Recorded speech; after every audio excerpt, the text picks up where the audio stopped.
Yo, what's going on, true Blazer fans? It's Tori, and I'm back with another game recap. Now, we're going to be talking about this Blazers win over the Indiana Pacers, but before we get into that, as always, I got a couple things to get out of the way.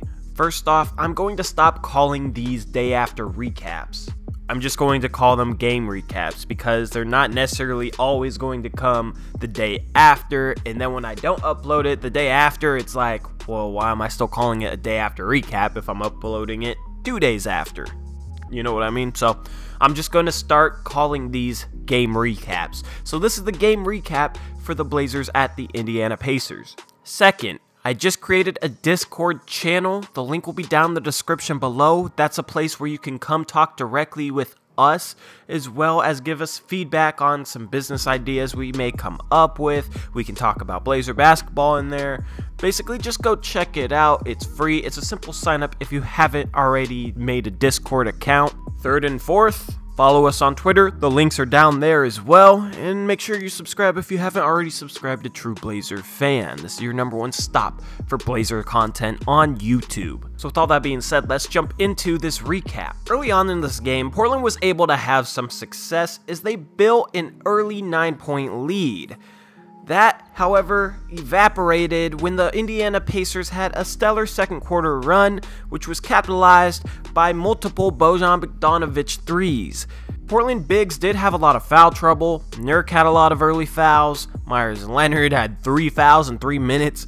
So Portland had to resort to using Caleb Swanigan. They didn't have Maurice Harkless to use as a small ball force, so that also made the issue worse. So when I saw Caleb Swanigan checking in the first half, it was like, uh-oh, we're on our 5th string big man right here. But Caleb Swanigan produced 11 points and 10 rebounds, and while his defense wasn't the best, that was a career-high scoring effort for him, and he was very energetic on the boards. However, Portland still had a halftime deficit of 4 points. They were down 49-45, and it looked like this game was going to be a struggle to win. In the third quarter, Indiana got up by at least 7 points, but Portland was able to make a run, sparked primarily by their bench, which played great during this game.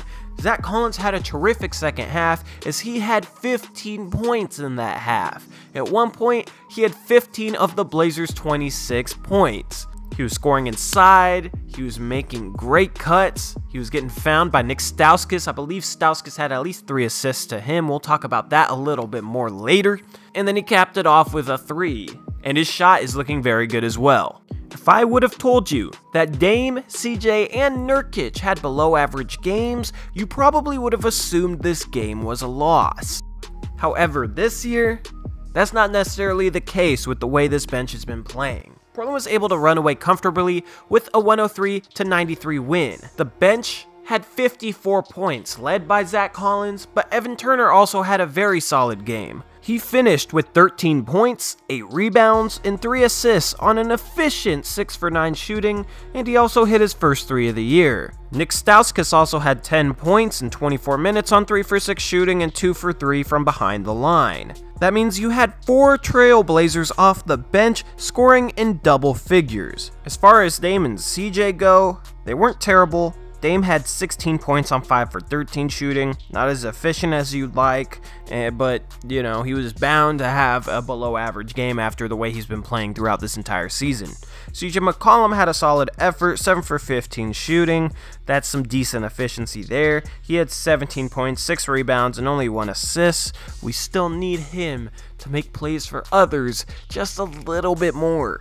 Nurkic only played 18 minutes and only had 5 points, 5 rebounds, and 2 assists. And he wasn't in foul trouble, he only had 2 fouls. We gotta get Nurkic right. I know Zach Collins is playing great. I know Zach Collins is outplaying Jusuf Nurkic right now, but Jusuf Nurkic needs to get back to what he was doing at the end of the season the last 2 years. This is looking a lot like the start of last year, where Nurkic was kind of struggling, and he's putting up better stats to start this year, but his defensive impact, his overall efficiency just isn't there. Nurkic did hit his first 3 of his career. He finally made that first 3 because he's been letting them fly all year at a rate of about 1.5 per game. I don't like him shooting necessarily that many, but if he can get him to fall at least a 33-34% clip, then that's a solid shot. It just seemed like he was having a ton of three-point shots go in and out, and he just could not get one to fall. So it was nice to see a 3 fall for Yusuf. Hopefully that'll make him more confident, more comfortable, and hopefully it will lead to him knocking down those three-point shots consistently. On the Pacers side of things, their star Victor Oladipo had 21 points, 9 rebounds, and 7 assists, so he was flirting with a triple-double. However, I wouldn't say he played well, as he wasn't efficient, as he only shot 9 for 24 and 2 for 6 from three-point land. A lot of these buckets came late when the Pacers were barely just being able to stay in the game when they were down 8 to 10 points with 4 or 5 minutes left, and Portland was kind of conceding those mid-range jump shots. So it wasn't really the all-star level Victor Oladipo that we saw last year, but I'm not going to attribute that to Portland's defense because he was getting a lot of very good looks. Darren Collison had 17 points, Thaddeus Young had 16, Bogdanovic had 14. For some reason, the Pacers didn't really use their bench. They only played Tyreke Evans 15 minutes, and he had 7 points. Tyreke Evans is way too good to be only playing 15 minutes, so that surprised me. Doug McDermott did not score in 11 minutes. That was a free agent target of some Blazer fans. I know some of you guys wanted him. He's been shooting very, very hot going into this game, so it surprised me that he only played 11 minutes as well. They also didn't play Kyle O'Quinn, who's a very underrated big man. He's an Ed Davis level player who definitely should be playing. He didn't see the floor at all. So I don't understand what Nate McMillan is doing there in Indiana, but he's not playing his bench. So a couple quick takeaways. First, we're going to talk about Caleb Swanigan. I know that there's some people that are in the crowd of, what have you done for me lately? And a lot of people will probably get excited from Caleb Swanigan putting up 11 and 10. And start thinking about his development, start saying that, okay, maybe he deserves playing time. I still saw all the issues that make him not an NBA player in my eyes. His lack of ability to defend on the perimeter or inside because he can't get off the floor.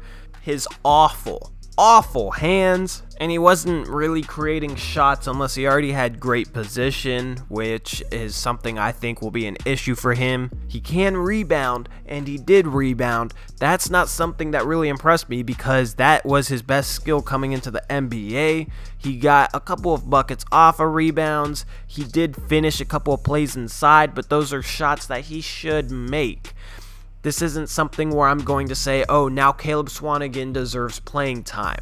If he did something like this over the course of 20 games, then my tone would be different. I just don't want to get too carried away with this. Second takeaway, we've talked about Zach Collins in almost every video, but there's an aspect of his game that I haven't touched on that I definitely need to.